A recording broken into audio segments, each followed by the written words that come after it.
Okay, we'll call the meeting to order. Roll call. Neil Johnson, Here. Ray Collier, Here. Cameron McCarron, Here. Joel Gardner, Steve Smith, Bill Schoonover, Here. Micah Thomason, Here.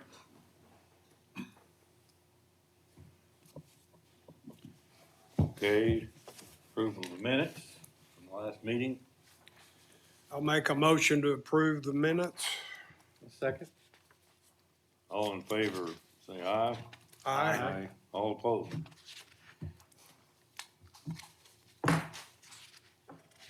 Comments from the audience?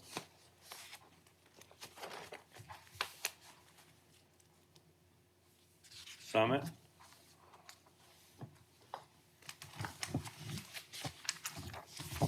Good afternoon. Good to see you all again. So as you can see from what I gave to Beth this last week, we were up last month over July, 9% on Jet A and 7% on Avgas.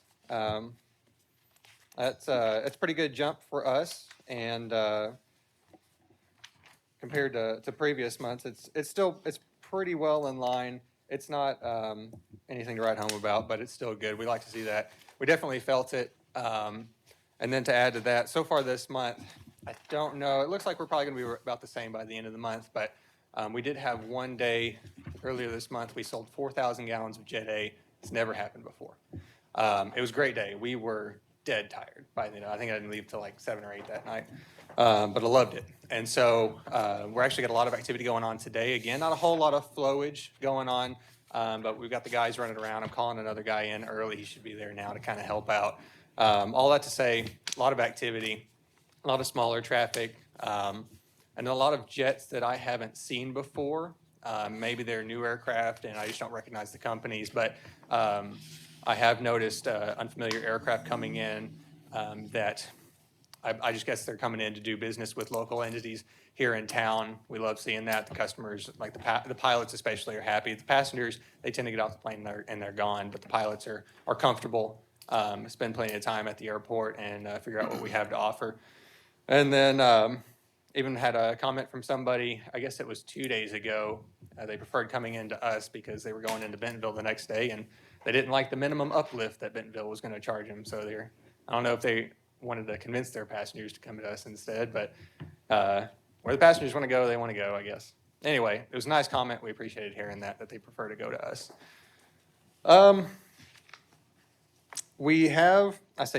I've gotten a few more phone calls recently, I'd say over the last 3 months than over the previous year, of military traffic calling ahead and letting me know that they are going to try and come into our airport. So we have, usually on the weekends, we'll get maybe a Black Hawk or two will come through town.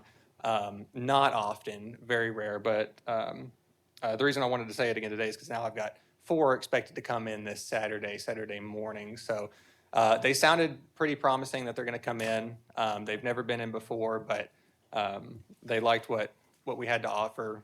We can support their aircraft very easily. It's not a problem at all. So hopefully we see those guys. Let's see. I've also, just a side note for the maintenance facility that we work directly with, Sam's, 12 Stone might have seen it too, but there's a lot more maintenance happening, aircraft coming in for maintenance, so a little bit more traffic coming into the airport that's not really FBO related, but Springfield Aircraft Maintenance across the way, they're getting a lot of work done to the point where they're really considering bringing on more personnel to be able to help with it. So, and they don't see a slowdown with that either. The type of things that they're doing, annuals, 100 hours, whatever they might be, there's plenty of work. They're just about backed up, but again, good to see. I really don't have anything of note other than what I've given you, so unless you have questions, that's all I have. I got one. Frequently asked questions. When people come into our airport, what's some of the questions they ask? Well, the most frequent question is the restaurant open? Pardon me? Most frequent question is the restaurant open? Okay. And it's not usually. So as of late. So that's going to be the biggest thing. The other thing that they're going to look for, and I get this from everybody, is fuel pricing options. And then we've got a couple different things, base discounts and our Titan Rewards program that we work with. And they're usually pretty happy with that after I've kind of told them how everything's structured and what we're able to do for them. Are you getting much hospital traffic? So every day, just about every day, we get a load of doctors and nurses out of Little Rock that go to Children's. And there might be 4 or 5 of them. They show up about 8 o'clock in the morning. They leave about 4 o'clock in the afternoon. We can always bank on them coming in. Outside of that, not too awfully much. The helicopters will come in occasionally if a pad is full and they just need somewhere to go. And then we have a lot of say like recovery teams. Occasionally when there's an accident, somebody passes, they're an organ donor, we'll get 3 or 4 aircraft in. We'll see that about once a month on average. Dane, on the back to the children's, basically 4 out of the 5 days a week, I know, and I think sometimes 5 out of 5. Do they buy any fuel? Yeah, about 80 gallons a day.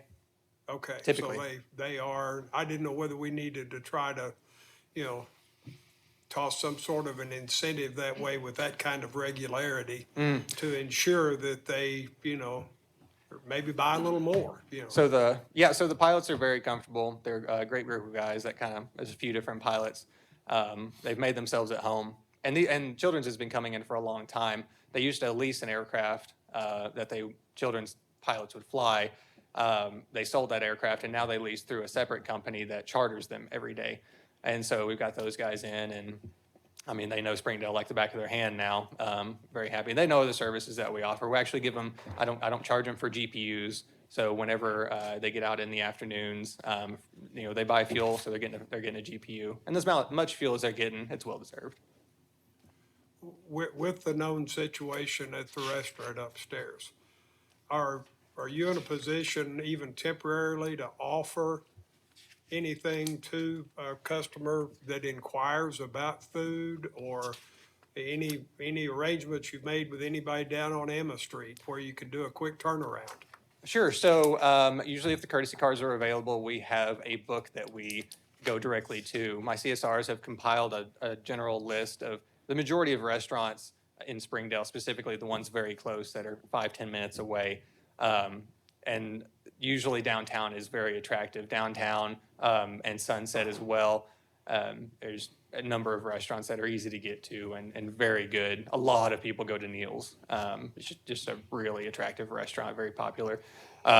So we kind of act as a concierge in that way to give them options. For example, I don't have any courtesy cars available at this moment, and so I had a couple pilots waiting, but I've got a few bicycles that I have at the FBO that are free for people to use, and one of the pilots just jumped on one of those, and I think he's over at Spring Street.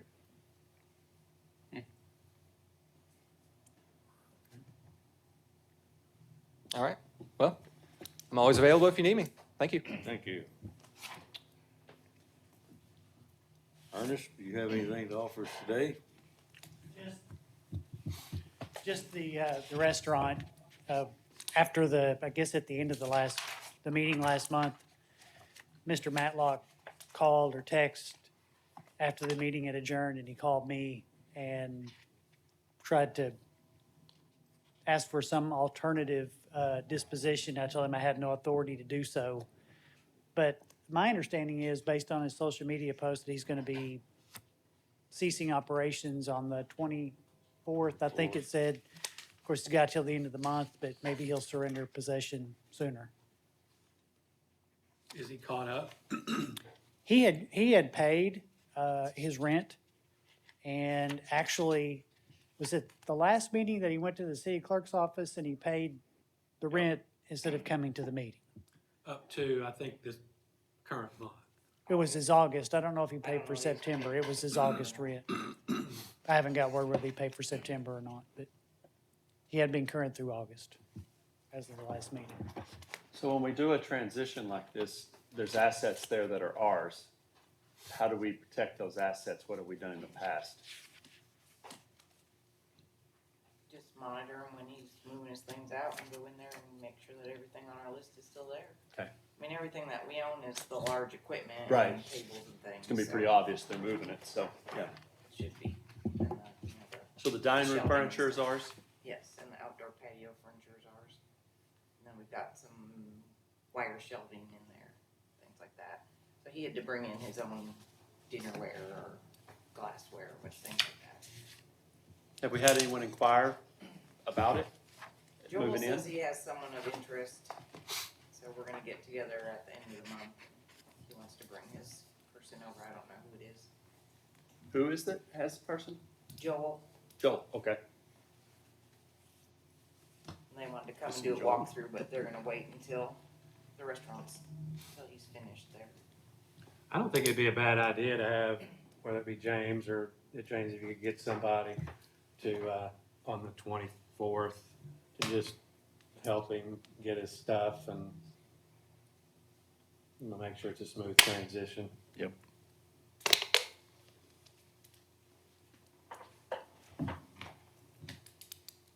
Yeah, we'll be up there Monday, we're gonna, the 26th, we plan to go up there and see how it looks, and if he needs help, or, then we'll clean it.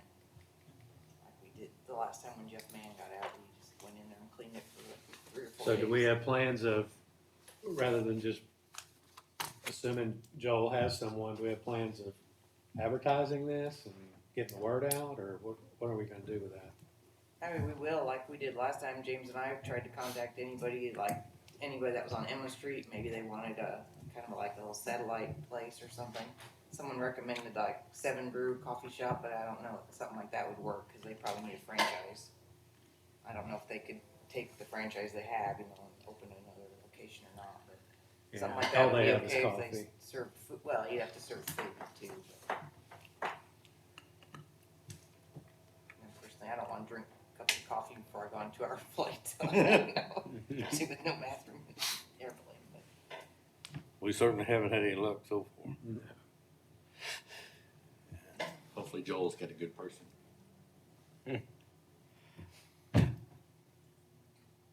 It was talked about here, we were just in discussion that if we could look at the possibility of someone who's already established somewhere putting in a wing or putting in a satellite restaurant of some sort, but I don't know who that would be, but, or if any, you could even get any interest. I tried before, I talked to Susan's and I talked to Neil's and some of those guys, and they were not interested at all. But if they just, someone bring a menu that they currently have, and do part of it, it looked to me like, but, Maybe if you and your crew started meeting over there, they well, you'll maybe. switch over. They're so old, we can't climb stairs. Yeah. There's an elevator. Do what? There's an elevator over Yeah, there. I know. Oh, boy. We tried hard to get barbecue in there because Jonesboro, Springdale didn't really have Go barbecue. ahead, do what? So we tried to get one there. Yeah. But as far as you're concerned, we're done with him, right? No. When he gets out. Pardon me? I'll check to see if these papers Yeah, I forgot to check this morning. I mean, it's still on this paper that shows he hasn't paid, if that's today's paper. So he hasn't- has, hasn't been legally, he there has open, until so I don't know how he's got money. end of the month.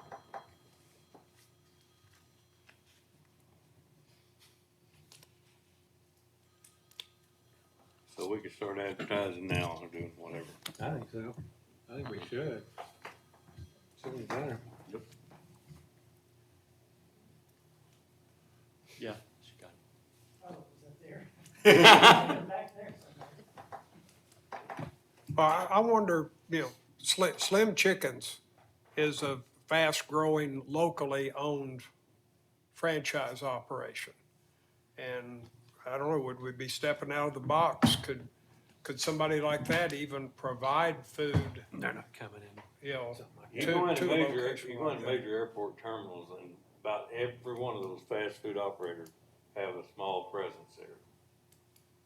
They'll be lined up, food courts and They're stuff. getting ready to put in here on Emma, the old Hardee's.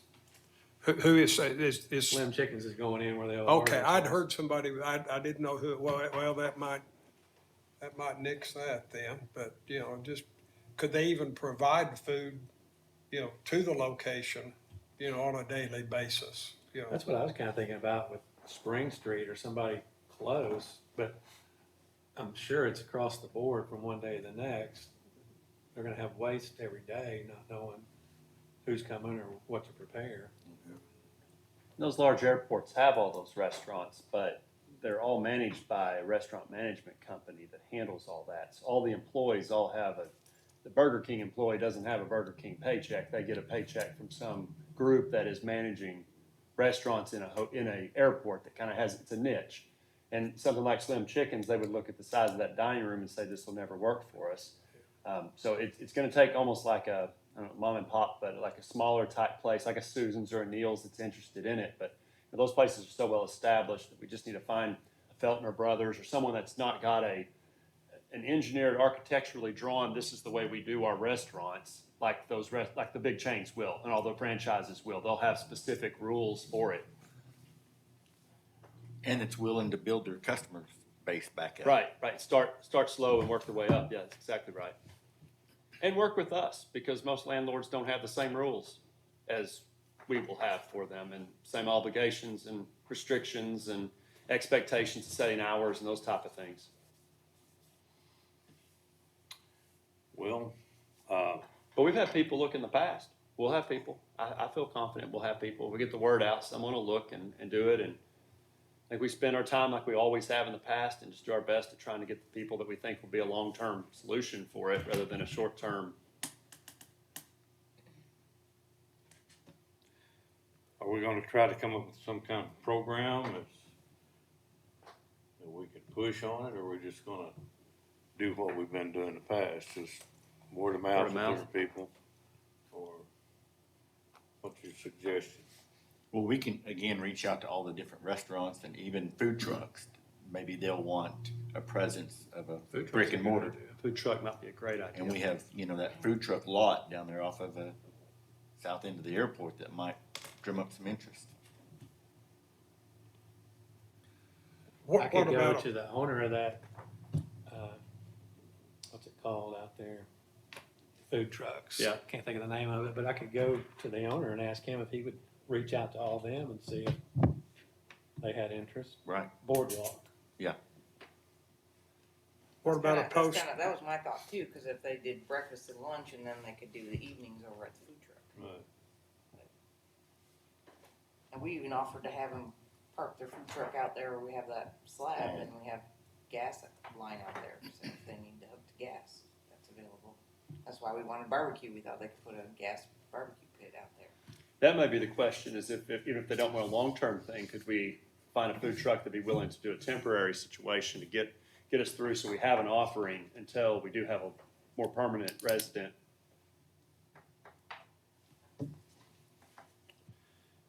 What about a posting on the city's Facebook page?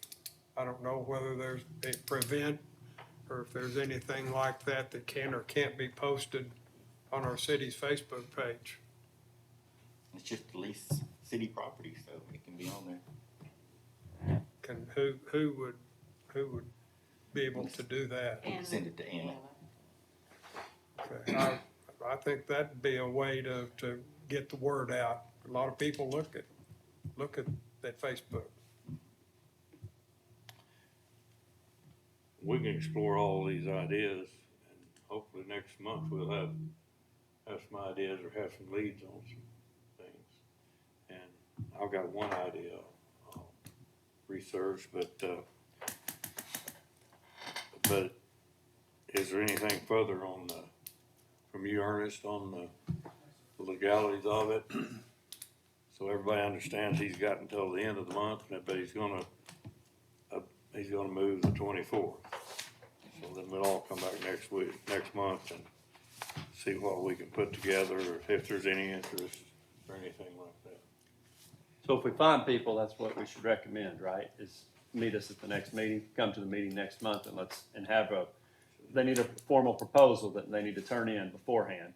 That attaches to their contract. And what all needs to be in the proposal? Hours of operation, days of operation. Okay. Concept, food concept, anything like that? Well, I mean, that'd be for y'all to discuss when they're here. Yeah, that's what we've done before, like a little sample menu kind of thing. If we have any interest, we refer them to you and Laura? Yep. Is that Would that be the way to do it? You guys can get them lined out on what they need to be, when and all. Yep. Right. Okay. Anything else? Would Anna be able to put together a flyer or something like that we could hand out? Yeah, we can do that in the mayor's office. That's an idea. Print it right. I'm sure we'll come up with a whole bunch of stuff for. Well, I just thought, some of the Yeah. food truck operators that are over there and, we Sure. might be able to, hey, if you're interested, hand That them a would be little good flyer. idea, Somebody go Well, around. there's some in Lowell too. Just give everyone James's cell phone number. I know that. Well, there's gonna have to be a point of contact Right. and all that kind of stuff. I And know that food truck is a big deal. Oh, it is. But people have variety, so when you go to one truck, then, the good thing about the food trucks is they're used to operating in a small space. right. And so this is definitely a unique space. It's small and It'll be large to them. so it would be large to them, yes. But a normal food operator definitely has much more space. Yeah. Okay. We'll just bring all of our ideas back next month and hopefully we'll have somebody interested. Nothing else, Ernest? Okay. Operation report, Laura. As far as everything that I'm aware of, everything's going smooth. We're at the airport, we've got some construction going on, they've got, which I'm sure Greg will elaborate on, the construction on the city hangar, and then we've got that private hangar that's getting ready to start. They've been out there the last couple days, putting stakes in the ground for where the building's gonna go, and starting to bring equipment out there, so they're gonna work on that private one inside the fence. I'm even getting inquiries from individuals about hangars. And your private pilots, things. I think there's a big need for small hangars as well as the corporate. Yeah. Right. So we need to be thinking about that. Yeah, I get asked that probably weekly on Yeah. people building their own, and then they're like, well, how much do you think that I that think might we need cost? to And build I some said, more well, and you know, lease them out. tell them $500,000 or $700,000, and they're all like, well, I'll stay on the list for a while. Whenever we did our research, when we had the list of people requesting hangars, and we went through and we asked for aircraft type, the majority, I would say 80%, was smaller single-engine aircraft.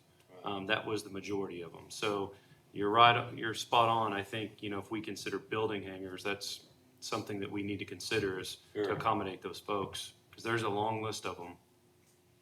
I get a person that's not even on the list every week asking me about it. Yep.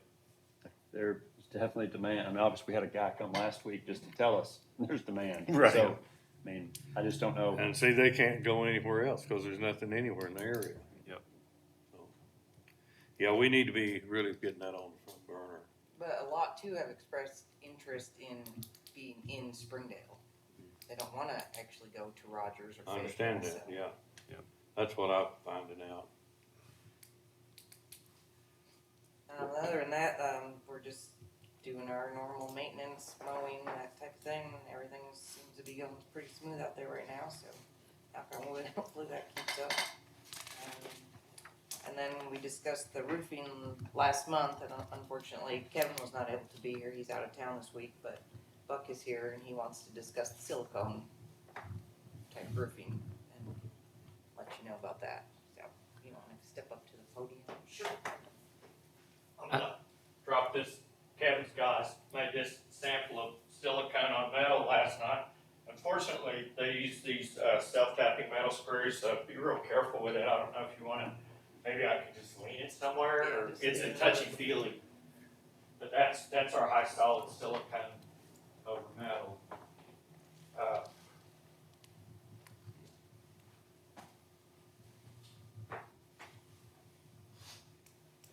So we went, Kevin and I, Buck Curtis with Geico, Oklahoma City, 9 years on this job. Turned 61 today. Happy birthday. Thank you. Left the house and the wife goes, man, I really hate that you have to work on your birthday. And I looked at her, I said, hell, I hadn't done anything all week. I need to get out there. We did a walkthrough. There was only one roof that's not a candidate for a warranted silicone. That's gonna be the old maintenance building that the tornado pretty much twisted up. I just pushed that down and rebuilt it. Silicone roof coatings, Kevin's our best guy in Northwest Arkansas. Been doing it for, he's probably been with us, Stearman's been with us 7 years. And good guys, Kevin does a great job. I mean, pretty much if you guys commit to a warranted Gecko silicone roof system, it's bulletproof. Our guys come out, do a final inspection, our techs inspect it. Once they pass it for the warranties are issued. Pretty much at that point, we own it for the next 10 or 15 years, whatever you guys decide. If there's a leak, the first 2 years, Stearman is on the hook for the labor. So Kevin's gonna take care of any problems. After the first 2 years, if there's a call-in leak, we would actually send Kevin a PO and pay him to go out there and fix it. So it's, one of the big selling points of silicone. We're a watertight, monolithic, seamless silicone membrane. And I mean, it's not going anywhere. It's not gonna fade, chalk, go away. Ponding water can't hurt it. Hail's gotta be bigger than 1.5 inches to hurt it. Class A fire rating, reflects more heat than anything in roofing. No tear off, no disposal, no waiting on material. We've got plenty of material in our plant in Wisconsin. So, I mean, we'd love to have this project. If you guys commit to this thing and come on board, we can probably get started, get half of it done before the end of the year. And like I say, I think Kevin probably be ready to get started when he gets back from vacation. We know cold weather's coming. The silicone can be applied down to 32 degrees. Another good selling point for going into the fall. So, questions? How long have you been doing that? Silicone, 92. We started the silicone movement in 92, and all our competitors said we were crazy because it costs twice as much as, back in those days. The only coatings out there were your elastomeric acrylics, water-based coating. And we make one. They're okay, but that stuff that's where it's at. It's the best coating in the industry. So, yeah, that's our 5th generation of silicone roof coating. It's high solid, solvent-free. We can ship it anywhere. And what's the price per square foot? It's on Kevin's quote. I'm not sure, but it's probably less than half of traditional new metal roofing. And what's the warranty? We offer a 10 or a 15-year, no leak, NDL, no dollar limit, Firestone Gecko warranty with it. So, What's the difference in the 10 and the 15? the only difference is the mill thickness of the dried silicone. 10-year is 18 to 20 dry mills, and a 15-year is 28 to 30 dry What's the mills of difference in product. price in those approximately? Price difference going up to 15 years, not much. It's probably 60, 70 cents a square foot to add.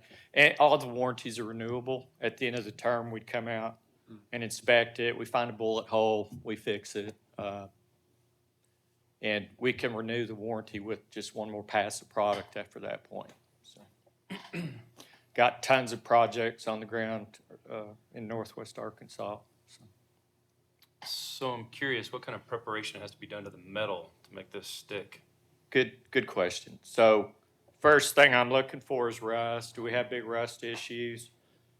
With you guys, there's very little rust issues. We have a rust metal to spot prime rust to take care of those problems. What was the question again? Preparation to the metal to Okay. make this stick. Once we do our initial, we'll power wash it, get all the metal clean. We'll circle the perimeter of each roof, because if there's fasteners backing out from wind uplift, that's where it's gonna be. So we'll place some fasteners, get the roof tightened back up. The horizontal lap seams that go across on the larger roofs are where all the movement happens. Cold, hot, cold. We'll reinforce some of the stitch screws there and use our fibrated silicone along that seam to reinforce it. Once we get all the detail work done, we'll spray, or we can roll, whatever he wants to do. The silicone in one pass at 10 years, minimum 20 mils. So it's a pretty simple process. Once it's done, we'll send our tech out, either my guy Dave from Little Rock or my guy from Oklahoma City. They'll do a final. He'll probably take a half day on that one. Each roof, you'll have to cut slit samples of silicone off the roof. For every 100 squares, you cut 4 slits. The next 100 squares on that roof, if the slits were all good, you do 2 on the next 100. We're measuring the mill thickness. We're harvesting, putting all that info in the report on our phone that goes to Firestone, to the warranty department. And then we just brush material back in those spots. So everything has to pass. There's not a lot of contractors that stick with us because the good ones, they will. But the corner cutters, they don't ever last with Geico. I mean, I've been in sales since the 80s, and this product is the easiest thing I've ever sold. It's back in 2016 at the International Roofing Expo, there were 3 of us that had high solids, solvent-free silicone elastomeric roof coatings. In 2019, when COVID hit at the show in February, I think there was like 26. We don't private label for anybody. We only Geico, so high standards. Is the warranty through Firestone? Who It's owns through the Geico. warranty? We do. It's through Geico, but they're our partner company. We're a division. We're the coatings division, a waterproofing division Of, Firestone Building Products. okay, Yes. which is part of Firestone, you know, Yes. Yes. okay. So I just sell the coatings, insulation, waterproofing products, parking garages. We do a lot of those with urethane. And then we have rep agencies that sell, I mean, you guys may be looking at a Firestone single ply here, TPO or something, on the remodel expansion. So. You mentioned projects in Northwest Arkansas. Are you ongoing, completed? Complete. Can you throw a couple of They're references everywhere. out there we'd be familiar with? Sure, when Kevin gets back, he could take you on a tour. I mean, I bet, I don't know how many square feet we've got warranted around Springdale, Fayetteville. 2/3 of it with Kevin and Stearman. So. Walmart's, I think. Sir? Walmart's, I think. Here and there, not a whole lot with Walmart. That's another conversation. Kevin texted me some of them. He said some of the Matthias properties, DEA building in Fayetteville, DHS building in Bentonville, some of the U of A buildings. That's just what he texted me the other day. With all the buildings we've got, would we be looking at everything right now, or would we be looking piecemealing it out? Do a building, do one later? What's been our thoughts on that? Well, I think their estimate covered the insurance money we have right now, is what I think. That was my question. How With many the buildings exception are of- we talking about? Oh, That 12. A dozen? I Yeah, think 12. 12. Can you remind me of the numbers? I know, I asked that same question. They're like, Actually, I think I have last week's. like 0, or I don't know, zeros on there. 1, 2, 3, 4, 5, 6, 7, 8, 11, 12.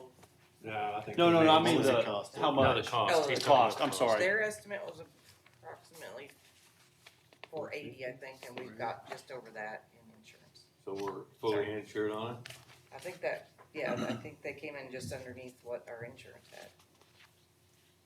I think we had To 4- replace them, 480. it would have cost us double that. Yeah, to go with metal. But would we still be covered under insurance if we? I don't did think this? so. Right. That'd be a question for whoever Who's our insurance provider, yeah? We are an FM approved product, and most insurance companies really like working with Geico. I mean, we can save them a lot of money too. Yeah, I don't know. That's a good question we need to get answered. Agree with that. Colors are available if you guys want to go colors on some of that. We have a standard gray and tan that I've got samples sitting over there. Also, I brought a couple of what we call the mill gauges that we gauge the wet silicone on the roof so that you can see, the science of how this all works. we have to make sure that we don't have glares on the roof for the tower view. Yeah, if you go white the first few days, that could be a bit of an issue, but after dust and debris blow on it for a few days, the sheen that you can see on that sample, it'll go away as it gets a little dirt on it. Like I say, tan and light gray are options as well. So. Right. All the same price. Yeah. Yes, the white reflects the most heat at 88%. But amazingly, the colors are 80%, so it still cool off. The white will cool off the inside of a hangar 8 to 10 degrees. The tan and gray 5 or 6 degrees. We did the governor's hangar at Bill and Hillary Airport in 2016. And they did a little study on it. So.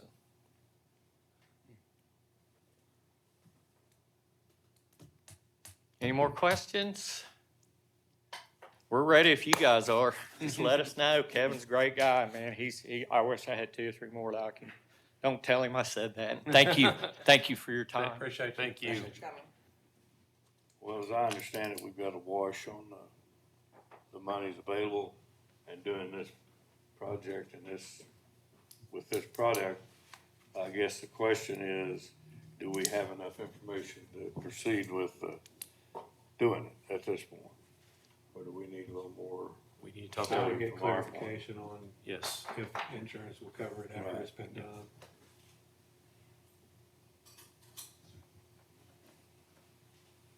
Who's going to take on that responsibility? Talking to insurance, or who can? Here's the insurance. We only had an insurance guy. Send me the contact info and I'll happily reach out to them. Here's my card in case any of those people. Okay, thank you. Have a conversation. Thank you. Thank you.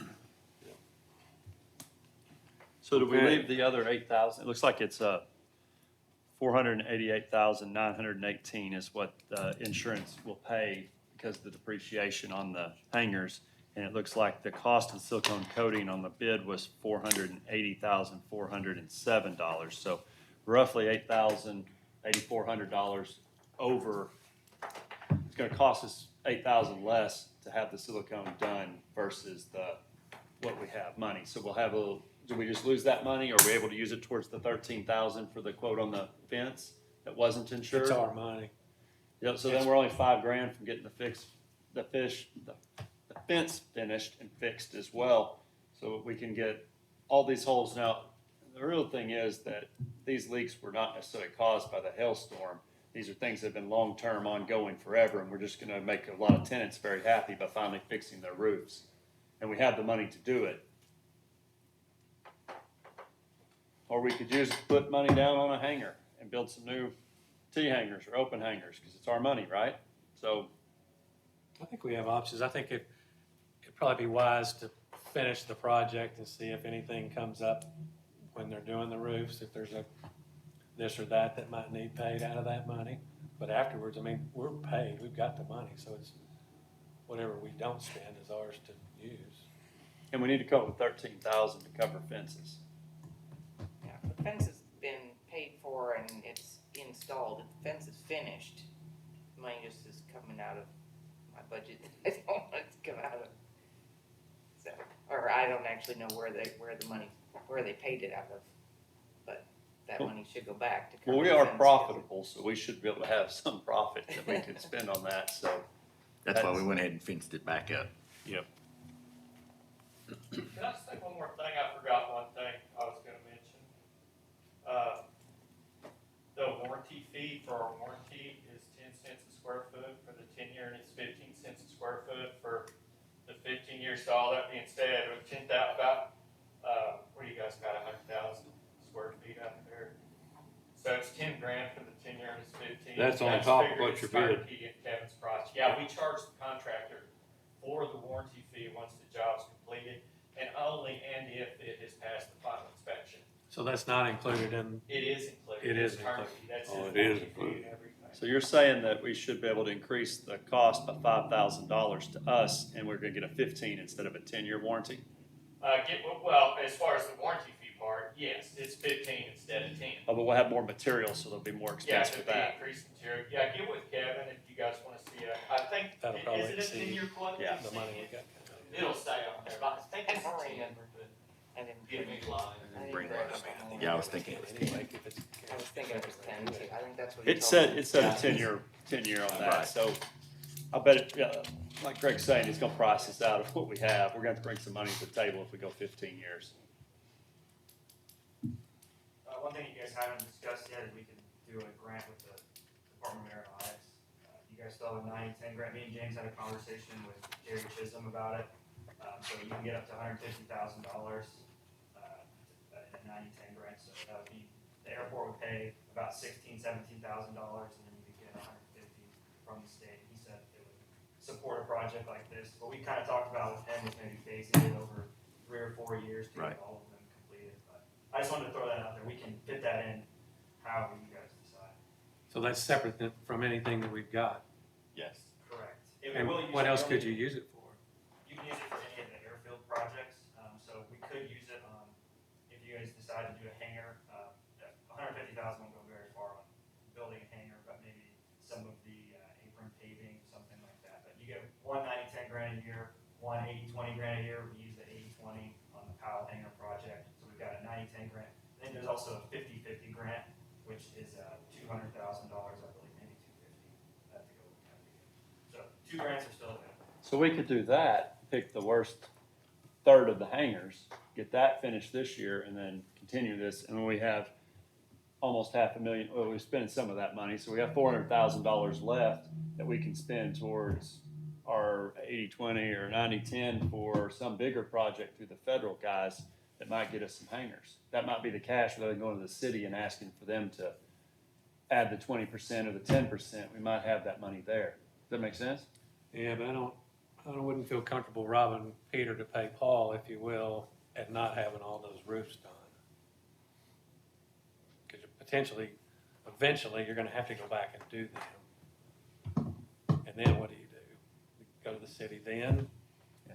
When we've already been paid for them? That's gonna be a difficult conversation. Well, at this point, with inspections and everything, do those roofs have any more life in them? Or are they ready for being replaced, repaired, or whatever? Or do they have more life as is? They're good roofs, but, you know, if we don't repair them, then insurance won't cover them again. That's the problem. There's really Is no it- failing roof other than our shop building that's Is it junk. repair or replace? That's the question. And Right. is that what this is? That's what I'm wondering. Right. Right. Is Is insurance gonna cover gonna that? or accept if it's that gonna- as being a replace? Technically, we are a roof restoration product, and we've had, But that's not a replace. no, we are not a roof. We are just a restoration system using liquid silicone for watertight. So that's a question. We'll take care of it. Huh? We'll take care of it. Yeah. But we don't know the answer right now. But here's my point. If we have life left in them, even with that, and we didn't use the funds, then we'd be on the hook for it again, but it wouldn't be anymore. Right. So you either pay it now or pay it later. So I don't know. Yes, that's correct, but then you also pay for any damages that are done from leaking or whatever too. Do we have that much? Just one hangar that's, you know, been troubling us for leaks, but the rest of them aren't bad. We only had that one that had the bolts brought out and shit there on that was one of the first hangars. And it's very minor because you don't have any furniture or carpet or anything like Sure. that in there to go water damage. So yeah, with all this in our minds, let's come back next month and we're gonna get the main thing's gonna be the insurance. Questions for the insurance, where we stand with the insurance based on what we do. So, well, we appreciate your presentation, and that looks like a good product to me. It's a winner. It's a winner. I would think if a year out from now, our costs will probably be up 10% from now. I mean, who knows? But just based on what's happened the last 2 or 3 years, and what happens in elections and things like that, it may not be, but it could easily be another 10% cost. Appreciate it. Thank you. Thank you. James, do you have anything to add on the activity report? Just on our land lease, we have a signed land lease with Milestone, which is going in beside Zach. We still have Josh Roller, Ryan Boyle, and Steve Patton all to go through large scale, but those three are still working. Okay.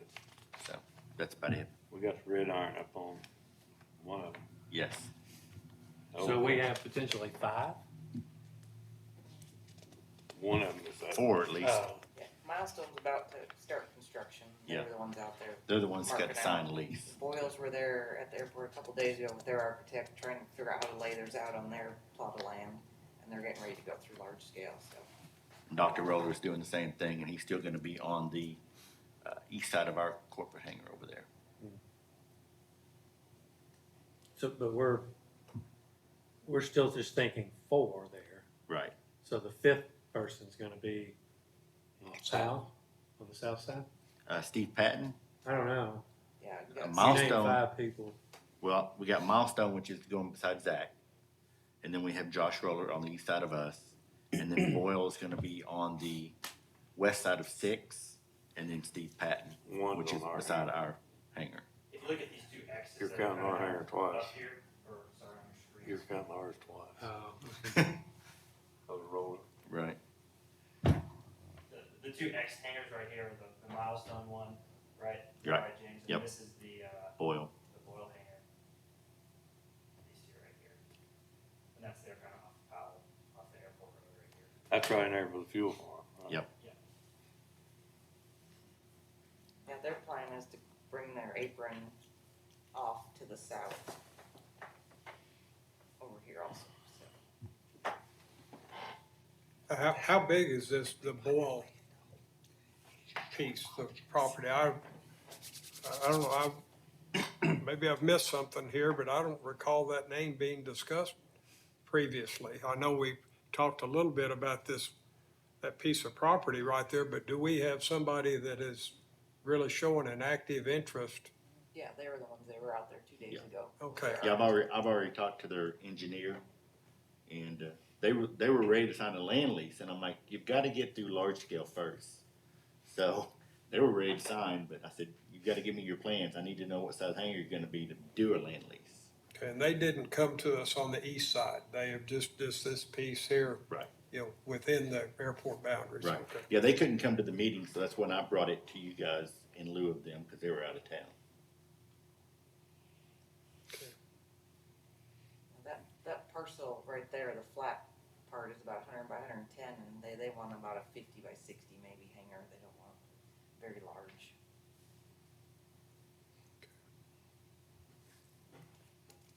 Anybody else? Well, Greg?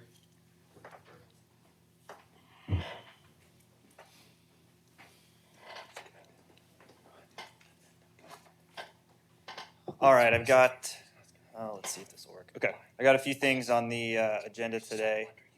I kind of have it laid out right here. We're going to talk about the Taxway B extension, the East Hangar construction, our Powell Hangar project. We kind of already talked about the hangar roof repair. I don't think there's anything more we need to discuss there. And then you guys kind of saw a sneak peek of the strategic hangar development plan that you guys asked about at the previous meeting. So first, let's just talk about the Taxway B extension project. That's this project going on here at the north end of the airport, extending Taxway B. This is the 100% FAA funded project. If I can skip here, I can show you guys some pictures of it. We're about 1/5 of the way through our construction duration. We're looking at finishing up in December. We're in the phase right now that has some nightly runway closures associated with it. 15 closures is what we've allocated to the contractor, and they've used about 6 of them to date. We expect 2 to 3 more to be used. We don't think they'll use the full 15 of them. So there'll still be a few inconveniences associated with the runway here.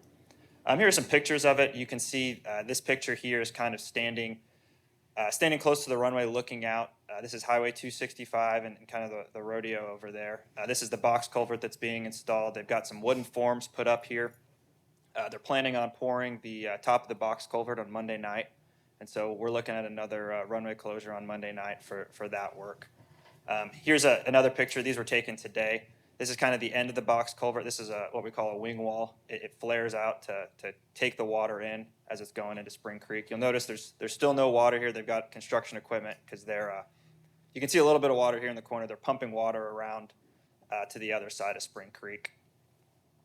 Then a couple more pictures just of, this is kind of the same one that we already saw at the top of the box culvert, but here's just another picture from a different angle of some of the box culvert work. So main things that are going on are focused on this box culvert, which was about a third of the cost of the whole project. So it makes sense that it's taken them a little bit to get it done. And then there's also been some sanitary sewer relocations associated with that. So progress is going good. We expect them to start on earthwork and some of the pavement section here at the beginning of September or so. And so it'll start to really take shape probably in the next month or so. Any questions on this Taxiway B project here? Great. The next one, this is the East Hangar project. This one is wrapping up construction. As you know, the site work portion of the project, we kind of put it on pause. They've still got to finish out some of their asphalt paving as well as some other incidental items. The reason we had to pause them is so that we could get the building started, just because we don't want the building contractor to damage some of the new pavement that we put in. So this is some pictures that we took today of the building. This is standing on Taxiway B, looking out at the building. So the hangar door is going to be over here on this side. You can see through the building. There's 265, Highway 265 behind it, and there's Crawford's hangar there to the south. So it's a good size hangar. It's bigger than I thought. Here's a picture looking from, this is Crawford's hangar in the background. So from the north, this would be looking into the doorway of the hangar. How tall is it, Greg? I want to say it's between 25 and 30 feet. That's really tall. Yeah, it is very tall. Do you know what the doors The height will be? Yes, I do. Off the top of my head, I want to say it's 85 feet wide by 25 feet tall. But I can, you might know that. You might know that better than me. Is that with the door open? Yes, 25 feet with it fully open? I think so. Okay. I remember I told you what it was, and I have it in my email somewhere. I just don't know it off the top of my That's head. fine. I believe it's 25. And here's just a final picture of some of the red iron going up, like we kind of talked about earlier. So they started putting up the steel, I think late last week, maybe early this week. The contractor said it would take them 22 days to get all the steel and then all of the siding and roofs up. So it's about to come together very quickly. After that, they'll have some incidental electrical lights, work like that on the inside. But once they get the building, main outer shell of the building finished, we'll go ahead and mobilize the asphalt contractor to come in, start paving, and we'll try to keep them from stepping on each other's toes there so that we can get this project finished out. Any questions about this East Hangar project? Okay, great. And then the final project, the Powell Hangar. Not too many updates on this one. No pictures or site work yet. We're in the design phase of this one. We sent our surveyors out this past month, and we've got a completed survey from them. We're still waiting on some geotechnical information so that we can design the pavement associated with this apron.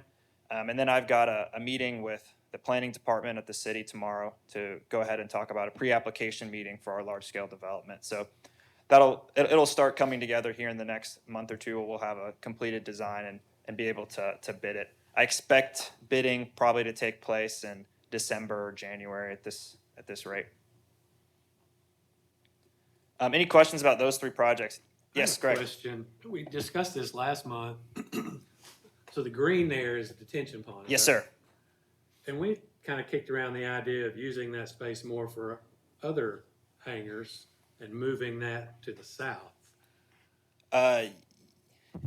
Yes, we did talk about it. I'll show you. This is kind of going into the next point, the strategic hangar development plan.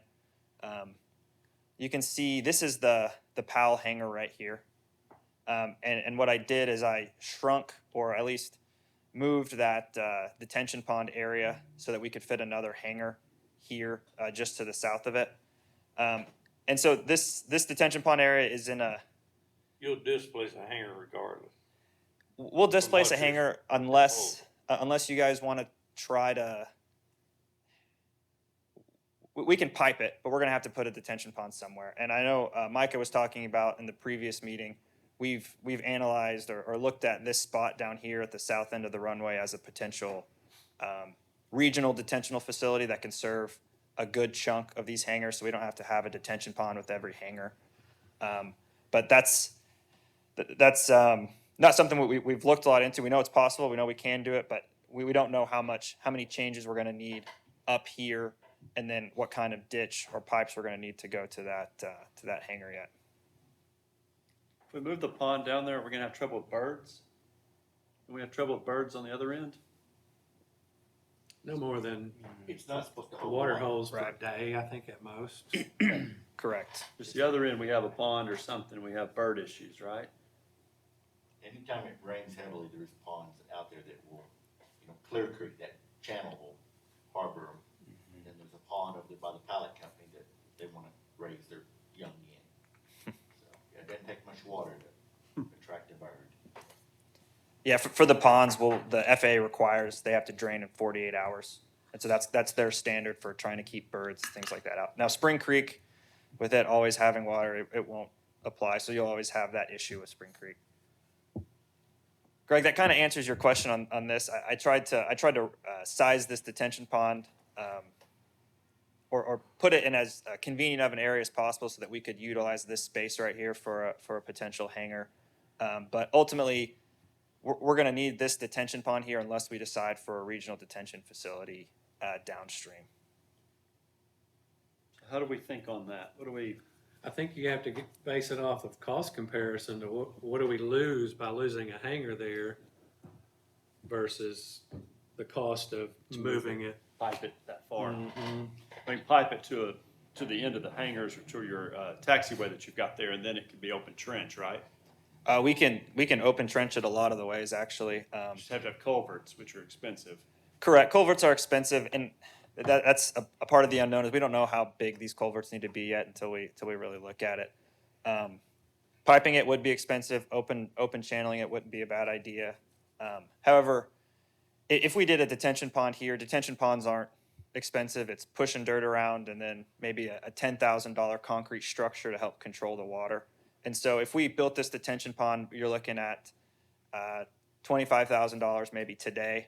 And then if later we develop, some of this area, decide we want to reuse this and want to look at that regional detention facility, the study for the regional detention facility could be somewhere in the $60,000 range just to look at this entire half of the airport to help size that correctly. So I don't sounds think like it's we an need to issue. Go ahead. Sorry. Go ahead and go with your original plan and put our pond there. And then if in the future we run out of space to put hangars and we're getting desperate, then we talk about an extra $60,000 study and then whatever it's gonna cost us to get it to a trenchable area or whatever. Yeah, it sounds like we're still in the right ballpark with what we were planning initially. Yeah, I would agree with that. I don't think it's it would be forward thinking right now, but it's not a cost that's necessary. Just to break down some of this strategic hangar development area here, we're showing a lot of hangars. We got some T hangars up here on the top left. This is that property that Micah, it was maybe you or Joel that asked last time about what if we acquired this property, if we could fit something there. So this is. Steve was leaving the meeting to go buy it, wasn't he? That's what it sounded like. So we went ahead and included that property. Otherwise, the property line runs about where this access road is right here. Some of the best candidates for hangar development, I would say, like I said, this is the Powell hangar right here. This is the spot that Patton is interested in. This is another good value location, as well as just generally this whole Powell area here. We're gonna be bringing in utilities. We've already got taxiway access. The site's already been leveled pretty well, so it's this is good opportunity here, as well as this little location here. And I think we've brought this location to you previously. It just may have not been in this large scale image. You didn't know exactly where it is. This is a 4-bay clear span hangar. We're showing a little parking lot, but it's just taking advantage of a little open space here between some of the T hangars. I did look at some costs, just roughly on some of these hangars, and you're not going to be able to get into anything for under probably about $700,000 or $800,000 at the cheapest. Individually? Sorry, not individually. So this development here was about 800,000. Each one of these is anywhere between 700,000 to 800,000. I keep doing that, and $1 million, depending on how big of a box hangar you want to get into. If you can send us this, I think it'd be good for each of us to kind of look at this and think about how we'd phase it. Come back to the next meeting with maybe some numbers on what we'd want to do. Like, do we want to do the smaller hangars there that are span hangars first? And then like, how do we kind of phase it if we were going to do the development? And then always obviously have the ability for someone to come in and say, I'd like to build these hangars, and let them do it themselves. Like, I feel like the ones that are closer to the runway there, like we could, obviously the Powell Street hangar going all the way forward there, those seem to make really, I mean, we already have some of the utilities there. We already have Correct. things kind of set for that. That makes sense for a phase one. We obviously don't own the church property, so that's kind of a final phase, like working through like where we want people to go. So if someone comes in and says, I want to build a hangar, we can say, well, we have 5 available near the runway, or we have larger ones available along the Powell Street hangar that we're building, like kind of come up with a general idea of what size you want. This is where we'd want to put it, right? I don't know. I guess we don't have the money to build any of it, so it's all just dreams at this point. But Well, we got a 9010 sitting there waiting on us. Yeah. With what, 150,000? Yes, 150,000, which won't go. I said it earlier, it doesn't go very far. If we wait till July or August, we'll have another 80/20, which is what we use on the Powell hangar. That'll get $400,000. So you'll be able to get that every year. So maybe that'd be a good target of every So- year trying to target something with that 80/20 grant. Just thinking out loud then on these, where the 4 here together that you've got to your right and down. the T-span, Oh, yes, Yeah. sorry. or the open span. So potentially, you said that's about 200,000 each unit? Yes, about 800,000 total. Yes, sir. So, We figure out how to put 2 of them together and have 2. Those wouldn't be insulated, would they? I don't. It would depend on what you all decided. I don't see a need we to don't need insulate them, No, the rest of them are. especially that size. I mean, it's effectively a Put 2 T in hanger, and but then we have couldn't put it. potential a No, year I from was just now, thinking 2 we years from we now, could put try 2 more to next build a it. budget I mean, they're gonna fill type up. facility.